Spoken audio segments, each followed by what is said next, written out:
Feliz noche, hermanos, ¿cómo están? ¿Me escuchan bien? Sí se escucha, Sí, te escuchamos. perfecto. Excelente. Bueno, la noche de hoy vamos a retomar un poco el tema que ayer estuvimos conversando con el padre Manuel Zapata, que bueno, por temas de fallas y conexión no pudimos darle continuidad. Entonces, bueno, vamos a iniciar este espacio en presencia de Dios, en el nombre del Padre, del Hijo y del Espíritu Santo. Amén. Ven, Espíritu Santo, llena los corazones de tus fieles y enciende en ellos el fuego de tu amor. Envía, Señor, tu Espíritu y todo será creado y renovarás la faz de la tierra. Señor, que enviaste tu Espíritu delante de tus discípulos y les pediste hacer y construir iglesia, que sea ese mismo Espíritu que nos guíe en este momento, en este espacio de formación, para hacer y construir una civilización de amor y de paz. Amén. Bueno, sin tanto preámbulo, porque ya hemos conversado previamente con el padre. Padre, todo suyo este espacio. Yo voy a poner la presentación a ver si se puede. Perfecto, perfecto. ¿Se ve? Sí, Sí, se ve. Ok, bueno. Entonces, como decíamos ayer, retomando y haciendo un resumen de lo dicho, aquí en este módulo vamos a trabajar fundamentalmente tres conceptos: la paz, la democracia y la justicia. Vamos a darle una mirada global para que luego, digamos, ustedes puedan acercarse desde los textos más bien a lo regional y nacional. Y estos tres conceptos nos van a llevar al concepto de reconciliación.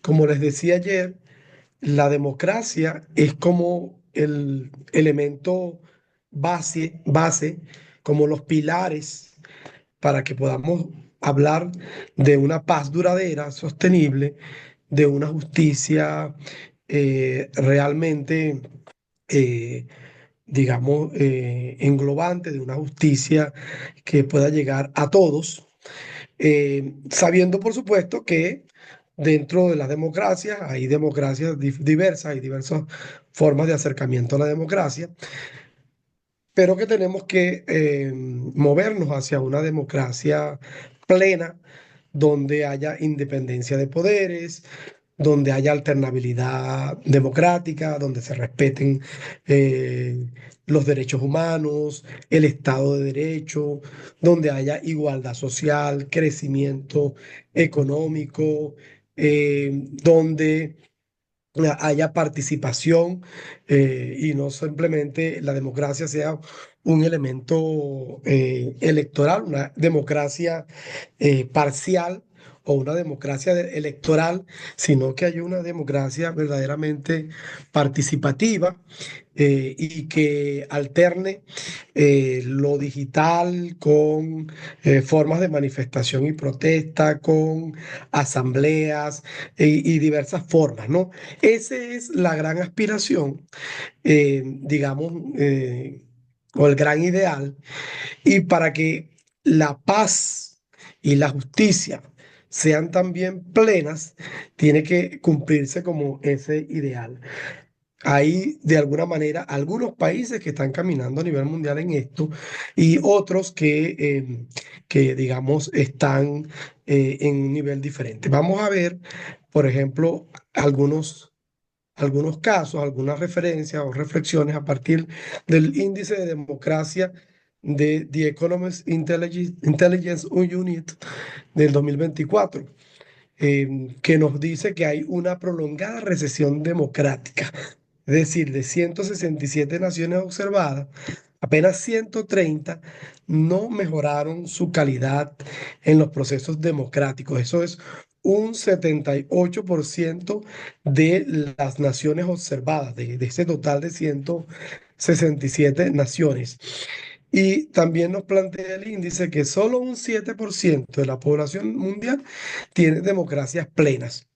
Hay este, algunas en América Latina. que ya veremos, y también otras democracias, sobre todo en el europeo. El 39% de la población mundial vive bajo regímenes autoritarios. O sea, es más el número de países en regímenes autoritarios que en regímenes democráticos. Claro, estamos hablando solamente de un 7% de la población mundial que tiene, que constituye 25% de países que tienen democracia plena. Pero en los últimos años, los países en los últimos 5, 6 o 10 años, países que tenían una democracia, no diríamos perfecta o plena, pero sí un sistema democrático y un camino de desarrollo en mecanismos electorales, en formas de participación, etcétera, han venido deviniendo en regímenes autoritarios. El, el descenso al autoritarismo se debe fundamentalmente al funcionamiento de gobierno, a gobiernos, por supuesto, como decíamos anteriormente, que están prácticamente en unas pocas manos, donde el poder ejecutivo gobierna los demás poderes, hay una concentración de poderes y el proceso electoral ha venido deteriorándose progresivamente, como el caso venezolano, que por ejemplo ahora se dice que ya en estas próximas elecciones se eliminará el código QR, con lo cual no habrá forma de verificar las elecciones, de ver la calidad del proceso y tener información, digamos, cierta o de primera mano sobre los resultados electorales. Y el otro componente es el del pluralismo. Eh, Se va, digamos, constituyendo un partido único o un grupo hegemónico de partidos que tienen un mismo liderazgo y van desapareciendo los otros partidos. Puede que los otros partidos permanezcan, pero en el fondo no es un partido con poder real de participación, sino más bien que viven a expensas del partido oficial. Eh, en democracias plenas tenemos Uruguay y Costa Rica en América Latina, son los dos únicos países con democracias plenas, que se conocen, digamos, una forma de democracia un poco más encaminada, en contraste con países como Haití, Cuba, Venezuela, Nicaragua y algunos otros países que están derivándose o están encaminándose hacia eso, que tienen regímenes autoritarios. Eh, Democracias defectuosas son países como Estados Unidos y Francia. Fíjense que de Estados Unidos, que llegó a considerarse uno de los países, no solamente, no hace poco, sino desde que inició la democracia eh, en el siglo XIX. Bueno, Estados Unidos era siempre considerado como un modelo de país democrático. Y actualmente, según este índice, se le considera como una democracia defectuosa. En América Latina, los otros países considerados como democracias defectuosas son Chile, Panamá, Argentina, Brasil y Colombia.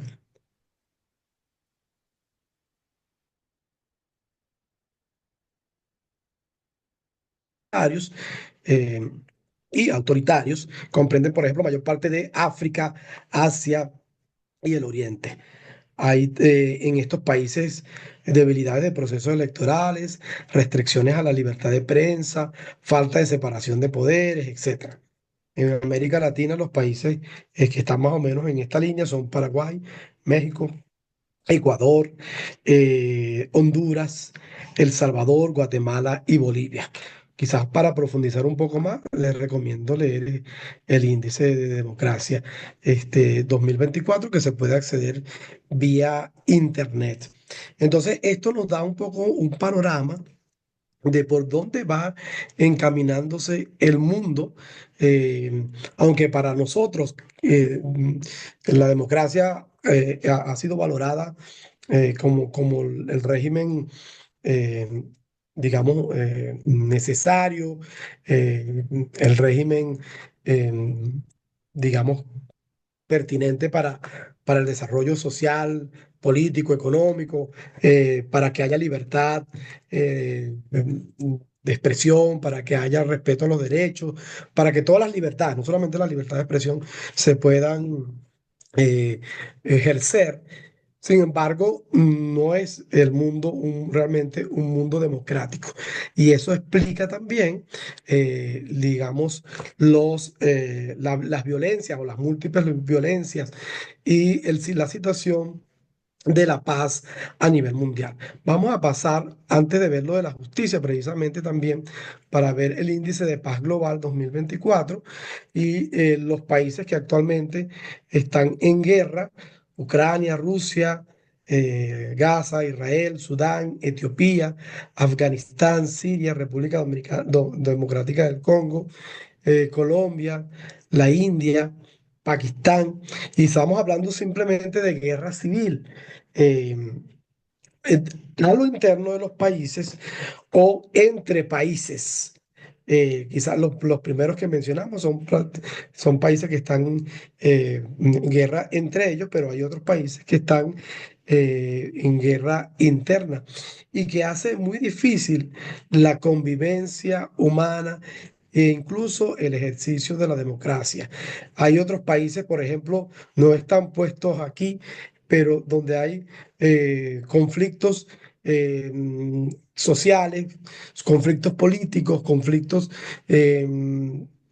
donde hay grandes grupos criminales que terminan, digamos, como que manejando la economía, que facilitan o generan una economía alternativa que a veces maneja mucho más recursos, porque la economía de la guerra es una economía que a veces eroga, digamos, transacciones económicas muy altas y genera beneficios también muy altos y se mueven, y, digamos, los beneficios de eso van a manos privadas. Eh, Eso es explicación de la sostenibilidad o de este tipo de, digamos, de violencia, pero también, por supuesto, las violencias expresadas en el narcotráfico, en lavado de bienes, etcétera, etcétera. Eh, México, por ejemplo, es uno de los países de mayor criminalidad en América Latina, conjuntamente con Colombia, también Venezuela, precisamente por la presencia de grupos criminales que han venido teniendo una participación importante en la economía ilícita y terminan afectando la paz de estos países. Más de 56 conflictos activos en el mundo, la mayor cantidad de países desde la Segunda Guerra Mundial, lo cual pone en alarma la estabilidad mundial. Anoche les comentaba que por ejemplo, el presupuesto de la Organización de las Naciones Unidas ha rebajado en más de 800.000 millones de dólares, lo cual significa una dificultad grande para que pueda no solamente monitorear o hacer puentes, dialogar para que se pueda cesar la guerra, sino también para financiar, digamos, como los militares, que los cascos azules, que puedan grupos insurgentes en países con una fragilidad política muy grande.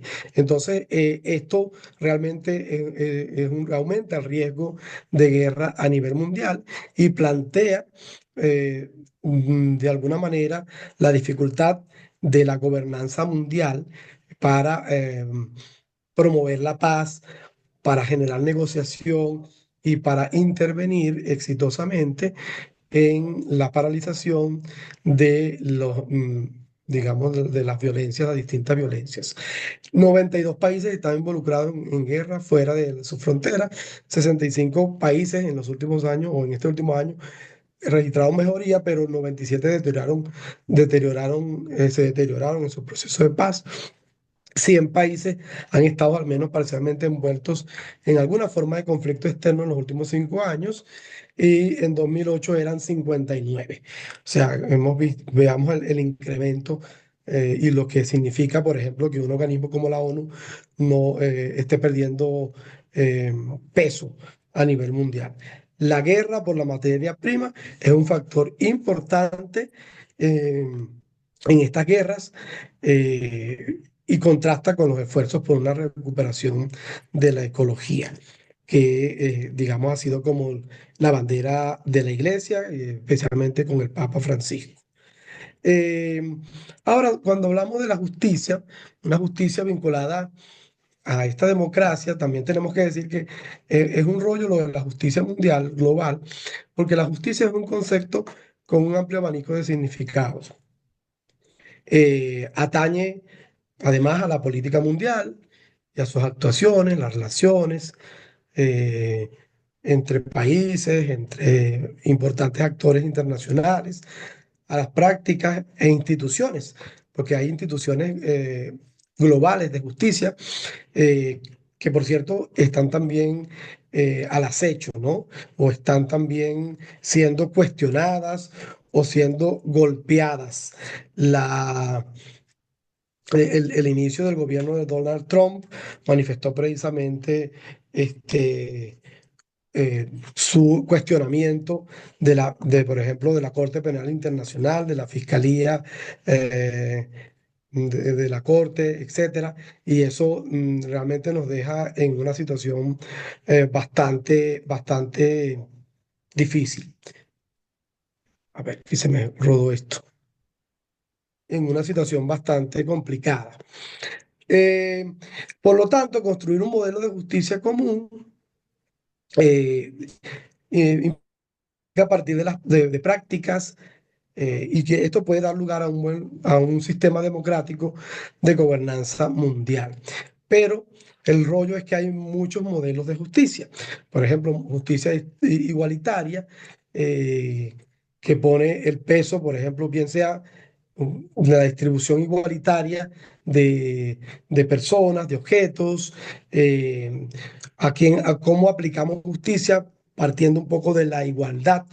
Y esto, bueno, entra también en todo el tema de género, por ejemplo, en el mundo deportivo. No voy a poner ejemplo de todos estos casos porque sería muy largo, pero pongamos, por ejemplo, en el mundo deportivo cuando respetando a las personas que dicen ser, por ejemplo,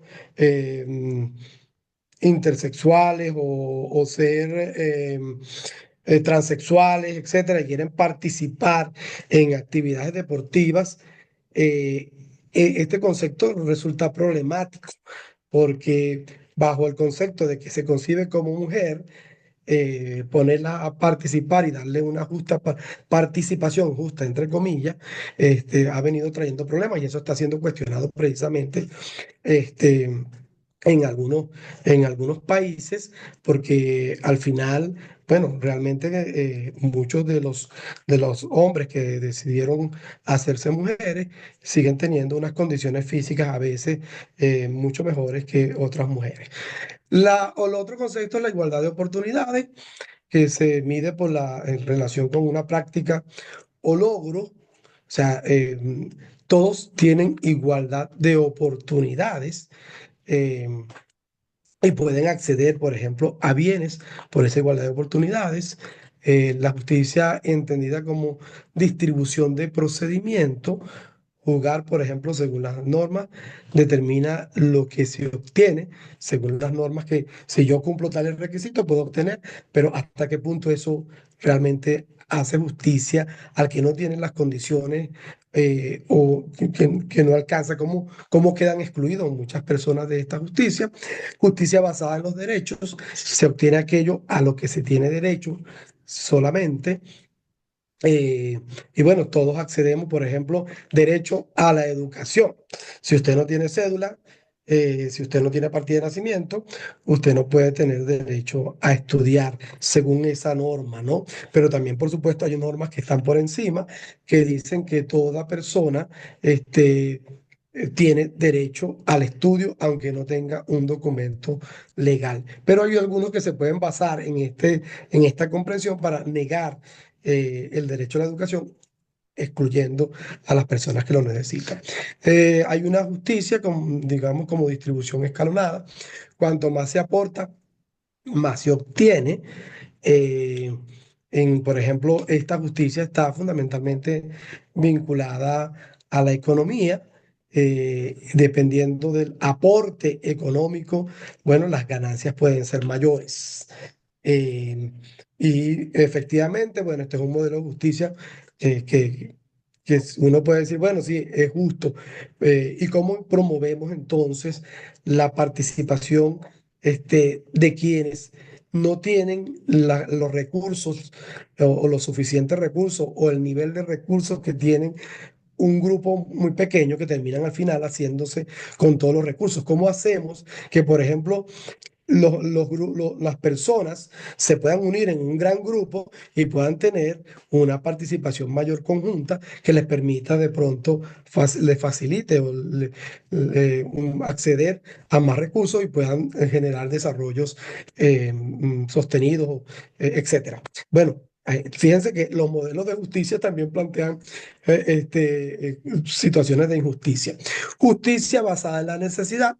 Cuanto más se necesita, más derecho se tiene a obtenerlo. Justicia basada en la distribución equitativa de responsabilidad, donde se comparte la carga equitativamente de las responsabilidades.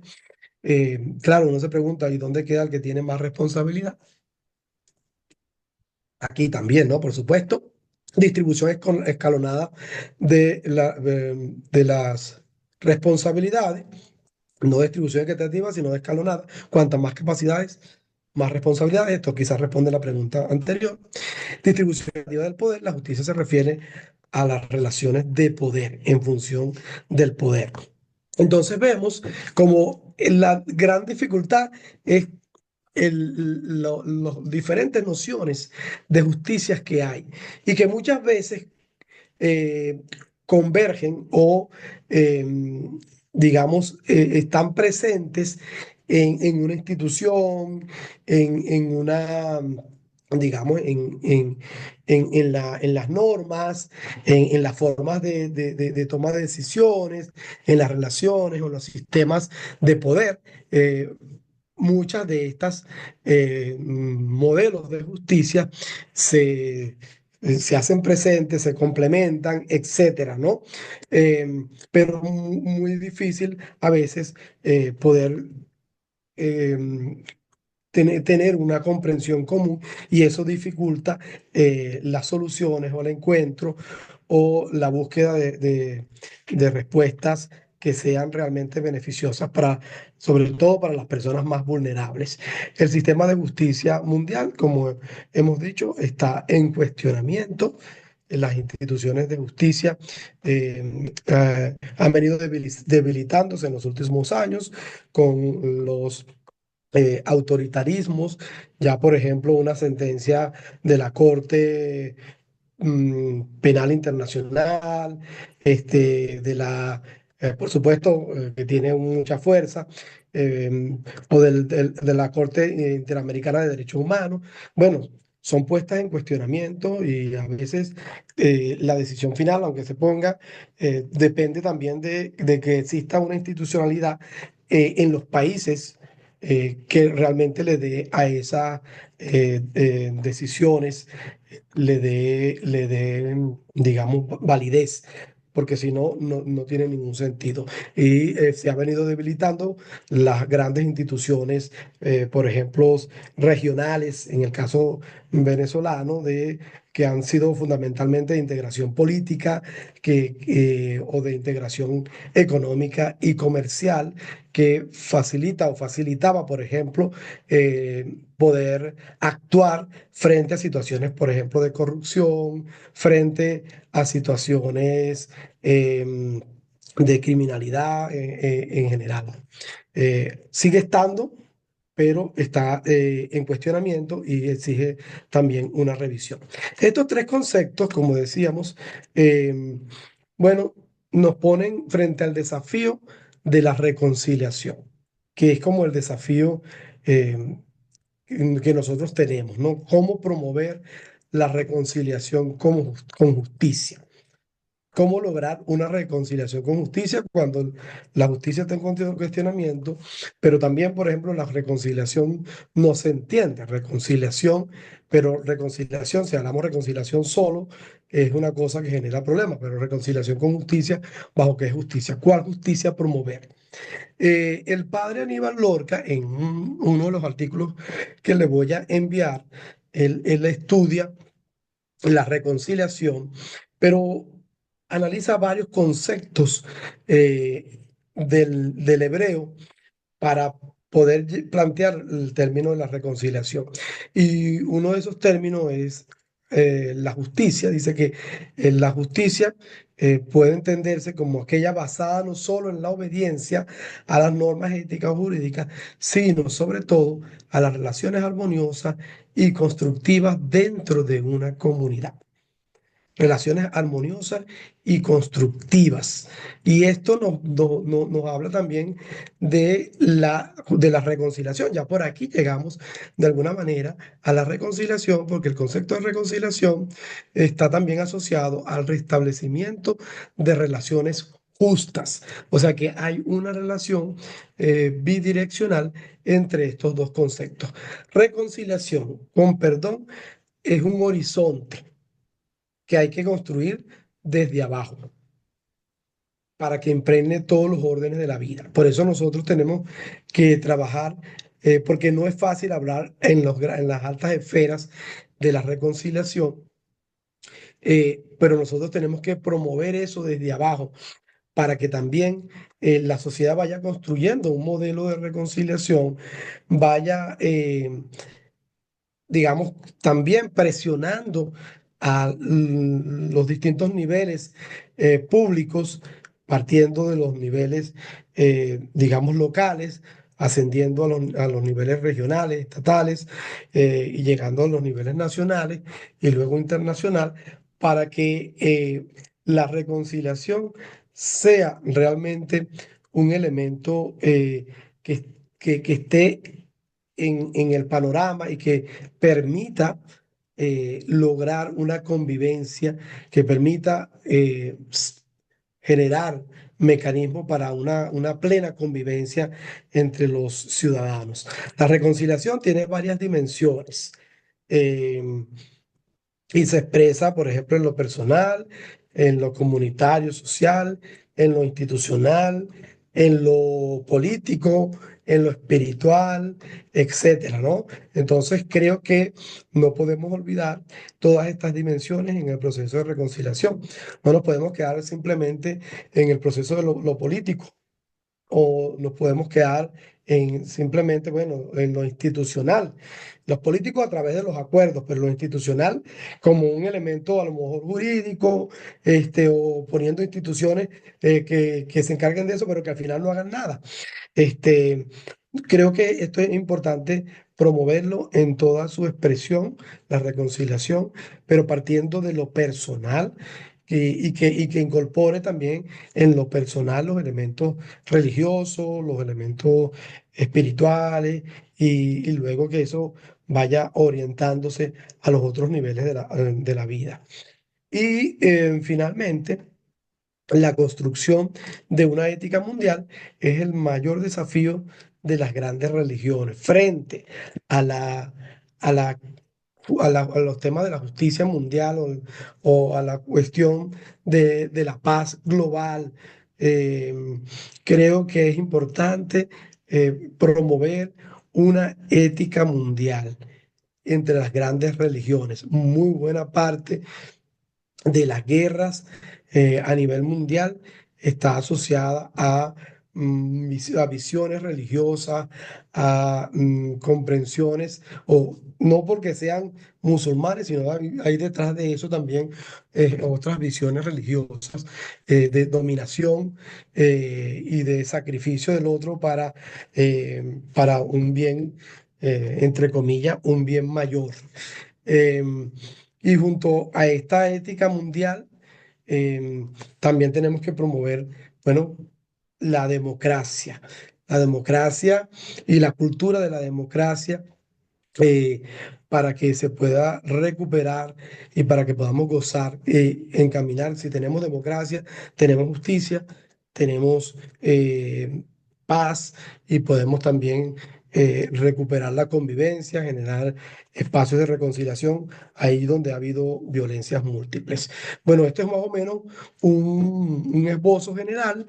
eh, ya yo les mandaré a ustedes los materiales para que ustedes puedan trabajarlo estas 2 semanas y puedan tener como esto como referente general, a partir de lo cual acercarse al estudio. Hay aquí elementos que quizás no hice referencia porque, bueno, es una ponencia en breve, pero estamos abiertos a las preguntas de ustedes por si quieren complementar alguna cosa.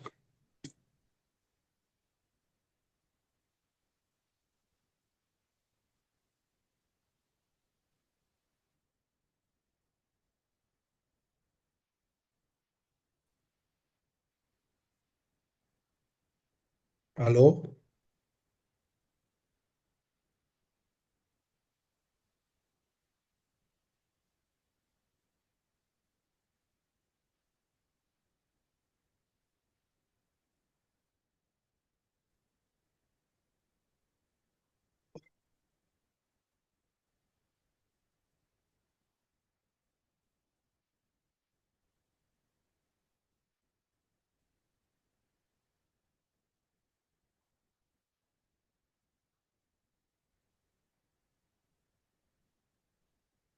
¿Están ahí?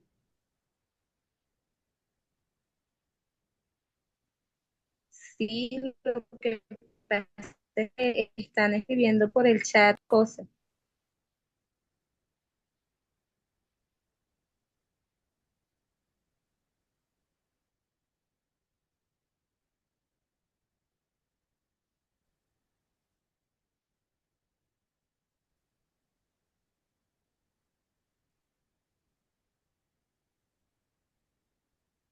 Buenas noches. Tengo una pregunta para Emanuel. En el caso de Haití, donde se está viviendo una guerra civil interna, donde hay un vacío de poder, eh, ¿cuáles serían como los pasos a seguir para, para impulsar un proceso de reconciliación? Lo primero que creo, no conozco bien la situación de Haití, pero creo que la complejidad de la situación de Haití, que es un país que ha devenido en un país, digamos, con una altísima vinculación de las esferas del poder a las mafias, a la corrupción. Es un país donde la política está asociada, digamos, pareciera que todos quieren llegar a saquear lo poco que hay. Este, me parece que lo fundamental allí es construir o que haya actores políticos eh, que puedan ir construyendo un programa y dando pie pues a un programa social, un programa de país, un proyecto de país que sea inclusivo que logre reunir a los actores más importantes, que se oriente hacia el proceso, por ejemplo, de formación de líderes políticos, eh, basados en valores democráticos, en líderes políticos preparados, en líderes políticos con formación técnica eh, y que puedan realmente poner la política como palestra, como en la palestra, que puedan poner la política como el elemento fundamental de construcción del bien común, de generación de una civilización o de un mundo civil que dé contrapeso a todas las dinámicas de violencia, digamos, de informalidad que existen en Haití. Yo creo que me parece que tiene que caminar por allí, porque tal como está planteado, o sea, seguir el sistema político sustentándose en lo que actualmente existe, bueno, pareciera que no es viable por allí el Haití que tenemos y que tendría que, digamos, repensarse o rehacerse en la noción de país y lograr construir un universo, un horizonte común que una todo el país y que lo oriente precisamente hacia el progreso.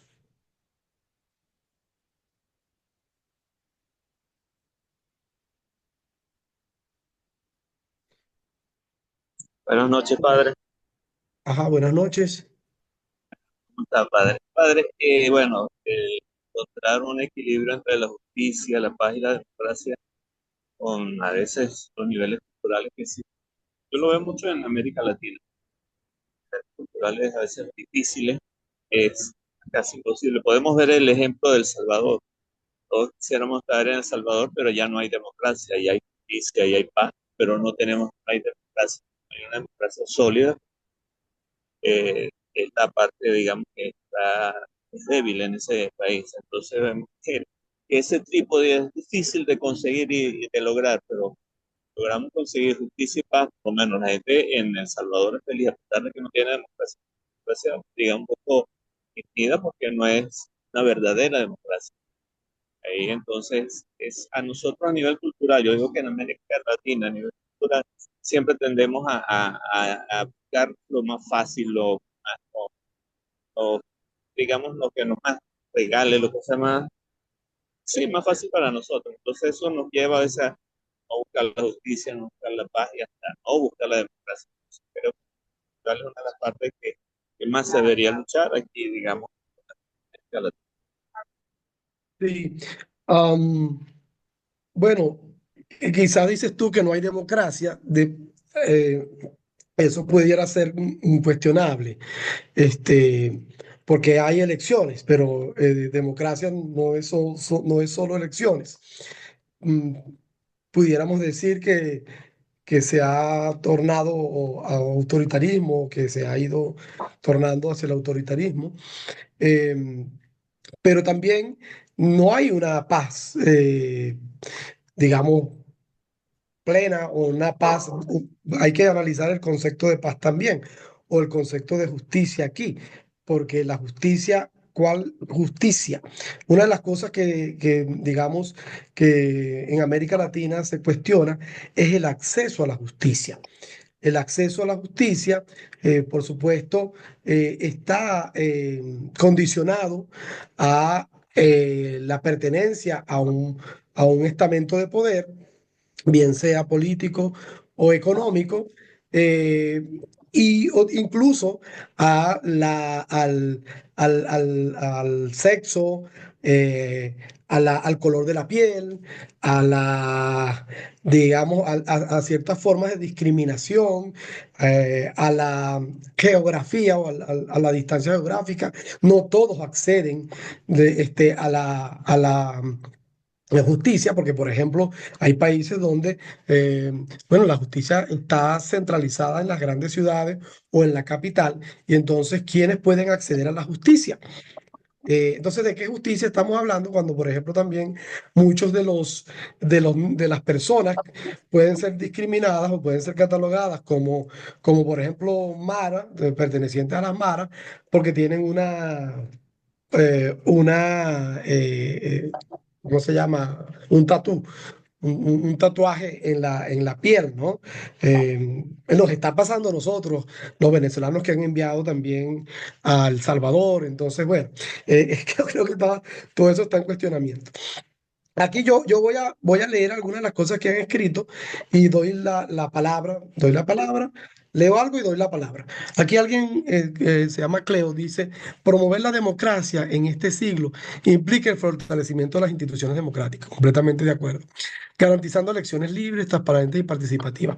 Además, de rendición de cuentas y la transparencia en el uso de los recursos públicos que incentiva la participación ciudadana en la toma de decisiones.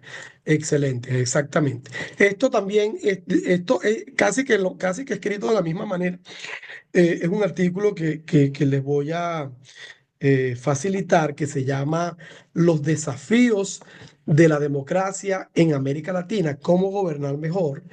Este, es un artículo escrito por Sergio Vitar, eh, que es un personaje muy importante de la política latinoamericana, que estuvo vinculando al gobierno de Allende, y él recoge allí en este artículo la experiencia de qué fue lo que pasó, cómo llegamos a la dictadura. O sea, la pregunta fundamental que él se hace es cómo llegamos a la dictadura, más allá de criticar, porque tenemos que hacer memoria, dice Sergio Vital. No podemos olvidarnos de la necesidad que tenemos de hacer memoria. Sin memoria no podemos construir futuro. Y por eso es importante, digamos, cómo recoger las lecciones y preguntarnos cómo llegamos nosotros a esta situación. Nosotros también en Venezuela tenemos que preguntarnos cómo llegamos aquí. ¿Qué pasó? ¿Qué nos pasó? Y no, yo creo que no es una respuesta que nos la tenemos que responder de manera simplista. Tenemos que ver, por ejemplo, los actores militares. ¿Qué pasó con el factor militar que termina cuadrándose, beneficiando una forma de poder? ¿Qué pasó, digamos, con los factores económicos? ¿Qué pasó a nivel de los factores religiosos? ¿Cómo el pacto se fue rompiendo, se fue despedazando en el camino? Bueno, esto es para una larga discusión. Le doy la palabra, no sé, creo que por ahí estaba Ruth, aunque aparece por ahí como un pedazo de pantalón de... Ruth, ¿tú quieres hablar? Pero está mostrando el pantalón o algo así.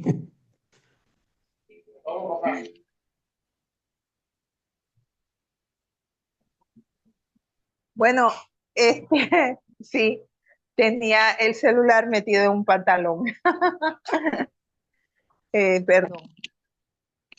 ¿Sí me escuchan? Reconciliación, Francisco Liendo, es un tema espirituales. Se hace imperante una reordenación desde lo personal, como bien lo dice el padre, desde abajo para que las bases sean sólidas y permanentes. Así es. ¿Sí me ¿Aló? escuchan? Sí, sí, sí. Bueno,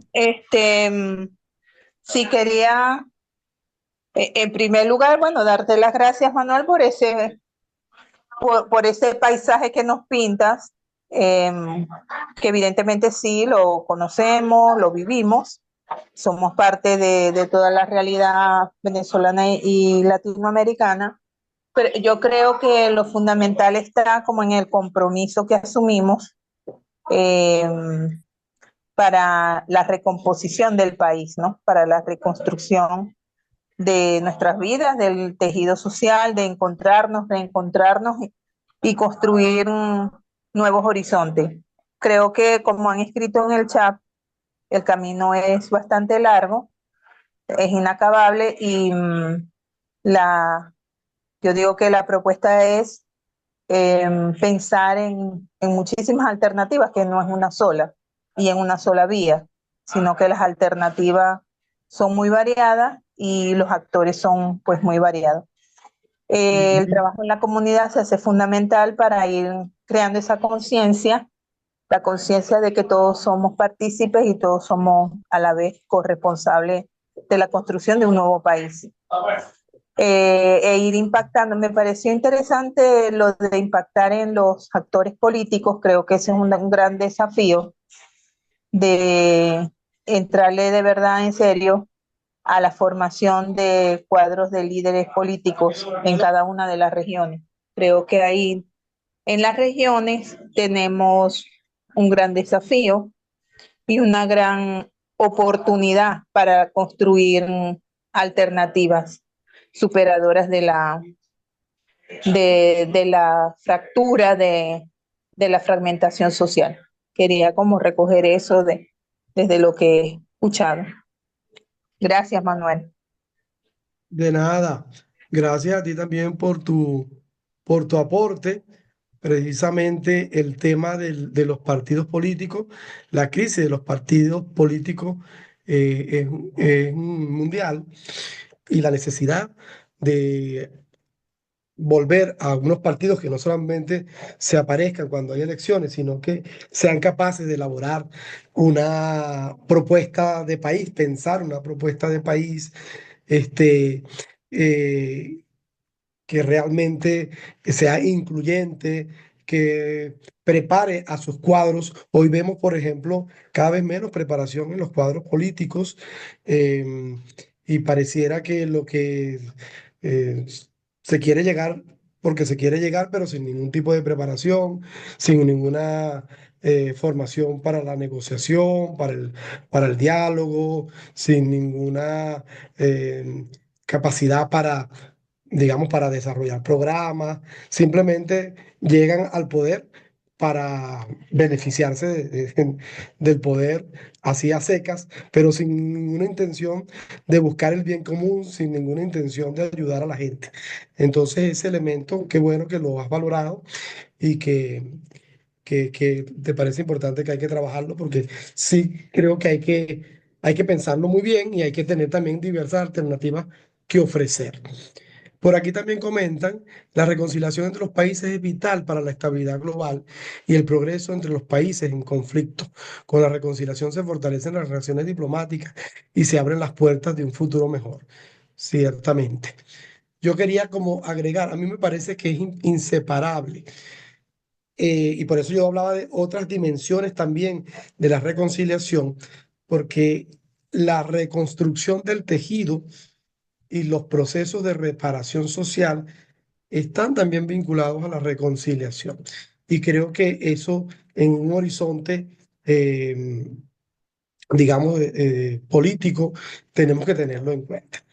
Promover la reconciliación con justicia es un proceso complejo por cuanto requiere un enfoque integral, respetuoso y basado en principios éticos. Debe haber reconocimiento y verdad, además de justicia y responsabilidad. Bueno, allí algunos también dirían verdad, justicia, reparación, no repetición, que son como todos estos parámetros de la justicia transicional. No sé si alguien más quiere decir algo. Creo que el tema de la reconciliación caló mucho. Aquí alguien más plantea también algún otro comentario, pero lo comento después de alguna intervención. Manuel, en el caso colombo-venezolano, lo que se está viviendo en la frontera ante el conflicto armado colombiano, donde, Escucho. sí, donde, donde está todo este tema de los enfrentamientos de las FARC contra el ELN, y ahorita pues se le incorpora el ingrediente de las fuerzas militares,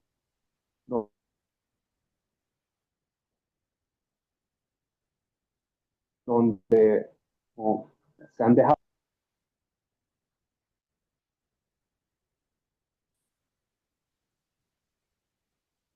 hay varios unas desplazando ahí Anderson, o sea, no te he escuchado, no migratoria sé. que todavía se sigue manteniendo. Sería como el papel en este caso. A ver, ¿lo No, escuchas? no te he escuchado ¿Me escuchas? casi nada. No sé si es mi internet o es el tuyo, pero de verdad se me ha ¿Aló? dificultado. ¿Me escuchas? Yo no te he escuchado, no sé si. ¿Me escuchas? Ahora sí, ¿Me sí, escuchas? ahora sí. Sí. Ok, ante el conflicto ante el conflicto colombiano que se está viviendo en la frontera colombo-venezolana, ¿sí? El caso del Catatumbo, Ajá. esto añadió a esto la diáspora migratoria por, por el caso, por la situación sociopolítica venezolana, Ajá. cuál sería el rol de la iglesia para promover, para impulsar un proceso de reconciliación específicamente en esta parte de la zona territorial, donde el gobierno colombiano pues ha impulsado o está impulsando proyectos sociales para poder resarcir los daños. Y bueno, la iglesia sé que está trabajando y viene trabajando allí desde hace muchísimo tiempo. Es una zona muy compleja. Hay varios grupos involucrados en digamos, en el control del narcotráfico y de otros recursos que están presentes en esa zona. Y es una realidad bien, bien compleja, tanto que se están planteando formas de gobernanza, este, que permitan tener un control territorial, incluso como una especie también de zona de paz, etcétera, en esa zona hasta donde yo entiendo. Pero la iglesia, como te decía, viene trabajando de allí desde hace tiempo. Sé que, por Perdón. ejemplo, aló, aló. No, perdón. Te pusiste boca abajo. La iglesia viene trabajando allí. Sé que, por ejemplo, las escuelas de paz y convivencia ciudadana desde hace mucho tiempo han tenido presencia en esa zona. El servicio jesuita refugiado, que ha venido desarrollando algunas herramientas de trabajo en reconciliación, con comunidades, desde lo espiritual, desde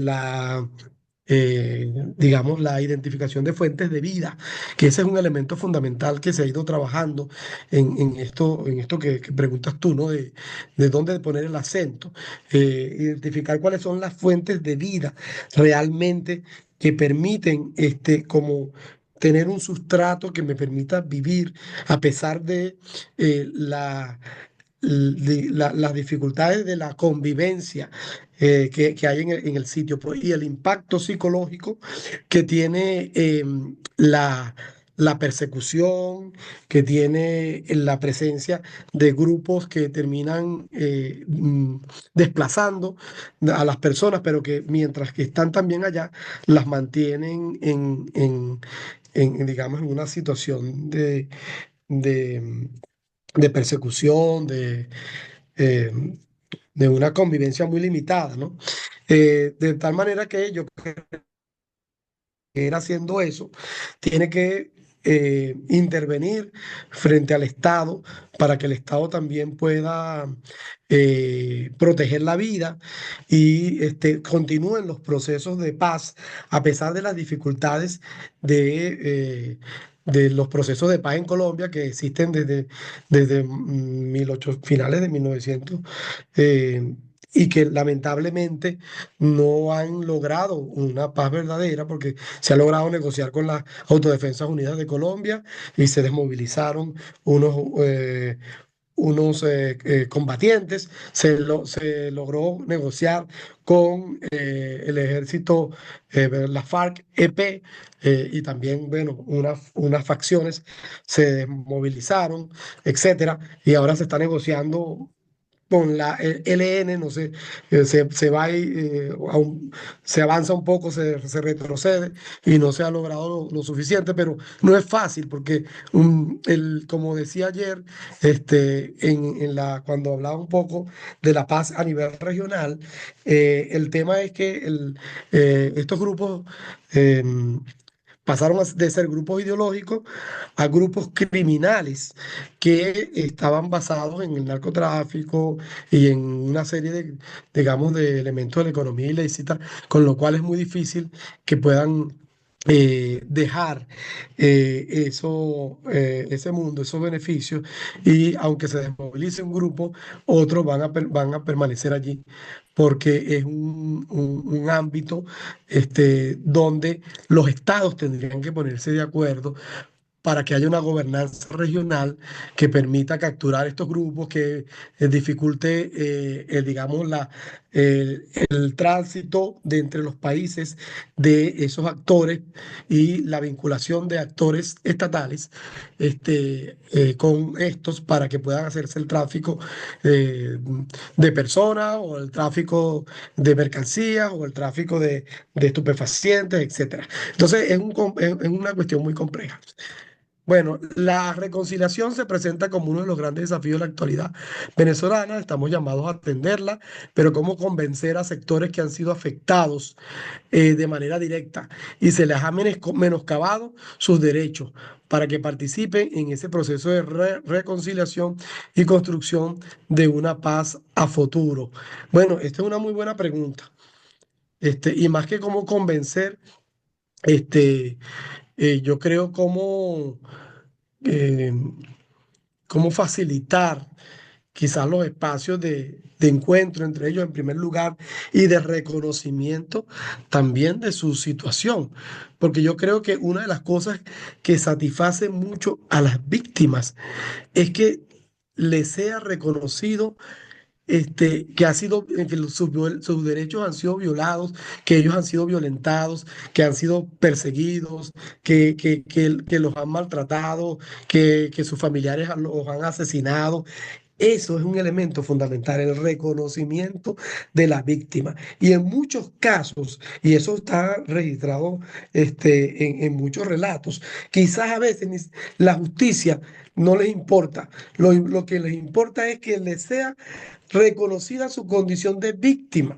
Y este es un tema que es importante. Yo creo que después de eso, entonces sí podemos hablar de, no como convencer, sino como dialogar para que ellos, porque ellos puedan ver la oportunidad que significa la reconciliación, el valor que tiene eso para ellos mismos y para terminar con la violencia, para acabar y darle fin a la violencia.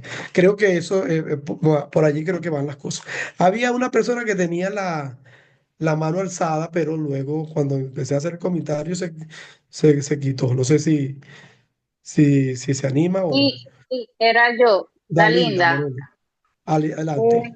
Sí, precisamente yo respondiendo un poquito a lo que preguntaba el compañero referente a la región de Catatumbo y también para complementar lo que dice usted, padre, yo trabajo en el servicio de jesuitas refugiados Ujú. como gestora de casos de protección y he tenido la oportunidad de trabajar en esa región, de este lado, por supuesto, del lado venezolano.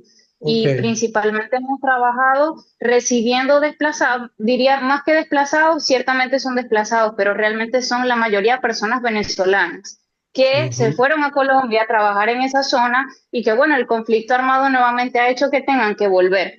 Ok, y como usted dice, resulta bastante retador trabajar el tema de reconciliación cuando se padecen directamente las consecuencias de estas situaciones. Y nosotros lo Ujú. que hemos es tratado de trabajar pues directamente con primero pues reconciliación personal de esas personas que vienen con historias tan duras, ¿no? Y donde Ujú. Ujú. literalmente tienen que dejar todo. Y también como una reconciliación comunitaria. Ahí yo diría que se vive más esa reconciliación comunitaria porque realmente también es muy bonito ver cómo las comunidades han acogido a las familias, cómo las comunidades han acogido a las personas. Entonces se puede trabajar esa perspectiva de de la reconciliación, pues literalmente de unos con otros. Y Ujú. pues básicamente los acompañamientos que hemos podido hacer son muy de emergencia, ¿ok? Porque literalmente las personas llegan con una mano adelante y una mano atrás, mujeres embarazadas, familias separadas, niños, entonces, pero ha sido muy bonito ver la acogida de las comunidades. Ok, entonces quería como dar mi experiencia desde el servicio jesuita, porque también me parece que es importante hacer eco de lo que hacemos como de este lado, pues lo que hacemos cada uno desde nuestras trincheras, ¿no? Y de que, bueno, semillita a semillita, paso a pasito, granito a granito, siempre se puede hacer algo. Así es. Gracias por tu aporte, Dalinda. Por aquí dicen también Gladys García. Hola, me parece súper importante lo que se ha explicado el día de hoy. Es mucho el trabajo que tenemos que impulsar para lograr justicia y reconciliación y sobre todo reparación a las víctimas y garantías de no repetición.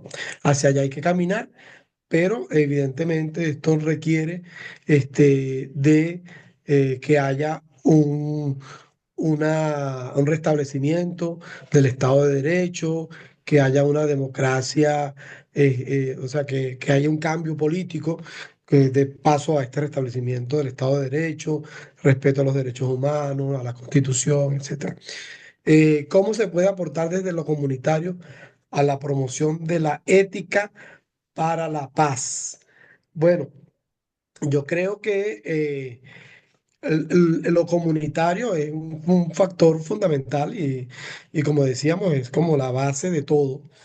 Eh, y hay muchas experiencias que aquí muchos de ustedes han trabajado, Cáritas, el Servicio de Jesuitas Refugiados, el Centro Gumilla, no sé, digamos, qué otras, por lo menos esas son quizás algunas de las que yo conozco.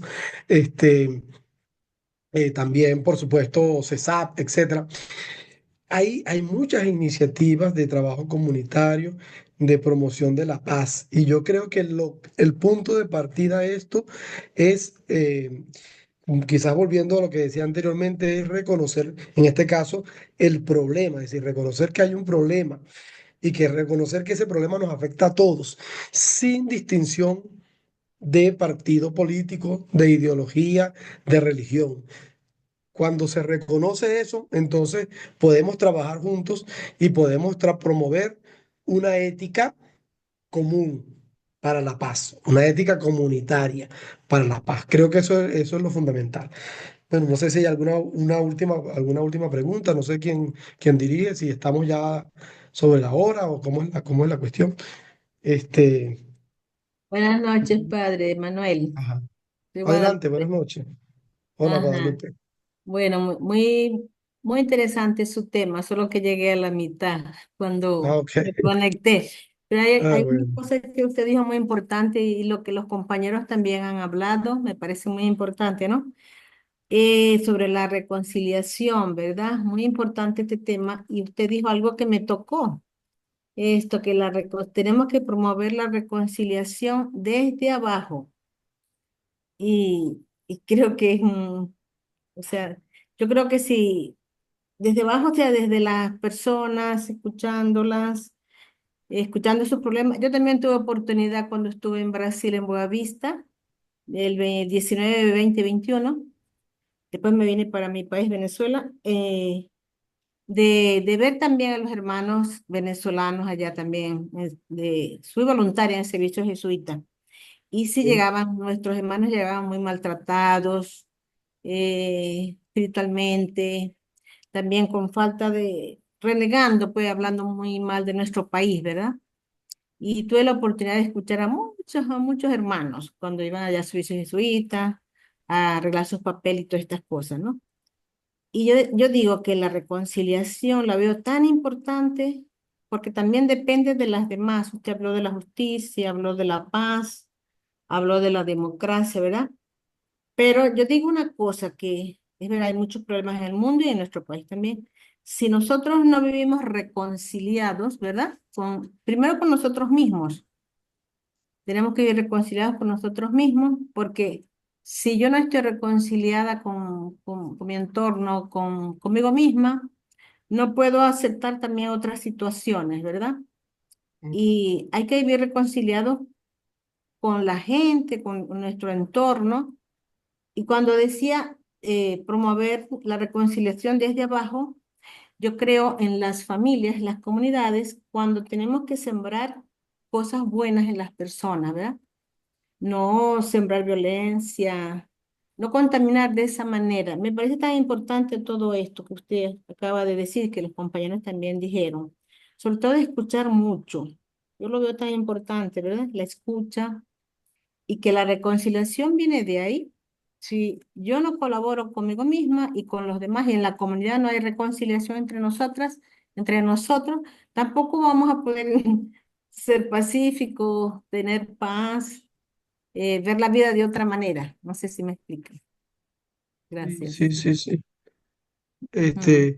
Fíjese que en este texto que le estoy también, em, digamos, sugiriendo para la lectura Sí, sobre la reconciliación, hay sí, un texto del padre Aníbal Lorca que se llama Una aplicación del RIP, que así se llama, así ese es el nombre de reconciliación en hebreo, a la historia de José.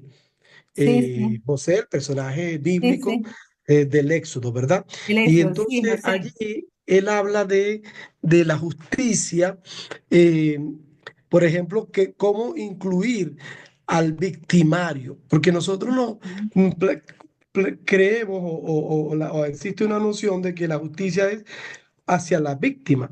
¿Y cómo incorporar al victimario? Es la pregunta en el proceso de justicia, porque creo que también es importante que se piense y se restaure al victimario, que haya de alguna manera un espacio para que esa persona se pueda renovar, se pueda rehacer, y no simplemente liquidarlo como plantean Ujú, algunos sistemas, o bueno, con una pena, con la aplicación de una pena es suficiente. Eso no es ujú, suficiente. Entonces, bueno, ese artículo creo que es muy interesante, porque aunque ustedes van a analizar el tema de la justicia a nivel de las instituciones que aplican justicia, o van a estudiar el tema, digamos, de la paz, etcétera. Sin embargo, también hay una manera de entender la paz desde la fe. sí, Y entonces este es el elemento para mí, articulador desde la fe con la que nosotros podemos interpretar todo lo demás, claro.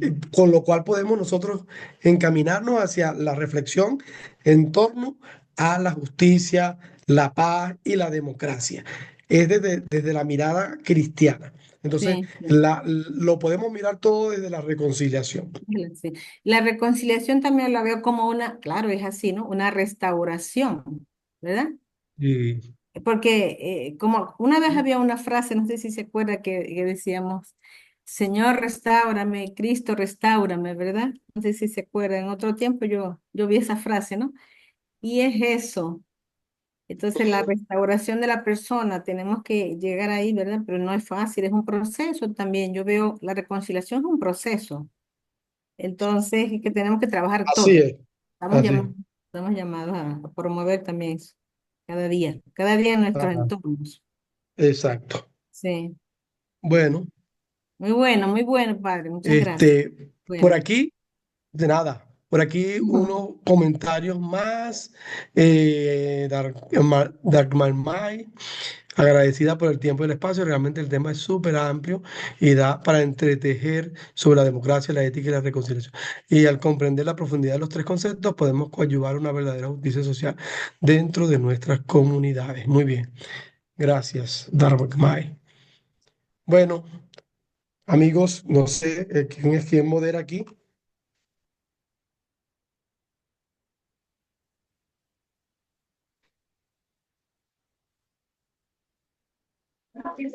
Hola, bueno, padre, Ajá. agradecido por este espacio, de verdad que sí. Bueno, aprovecho para recordar una vez más las informaciones que dimos ayer. Hasta el 15 tenemos chance de enviar el primer adelanto del proyecto. Cualquier cosita pueden comunicarse conmigo, con Miguel o con la profe Greta. Bueno, gracias también a ustedes por la disposición y por toda la dinámica que se llevó esta noche. Entonces, bueno, nos encontramos nuevamente esta semana que viene, no, sino la siguiente. Igual por el grupo vamos a estar compartiendo la fecha y, bueno, Sí. todo lo relativo a eso.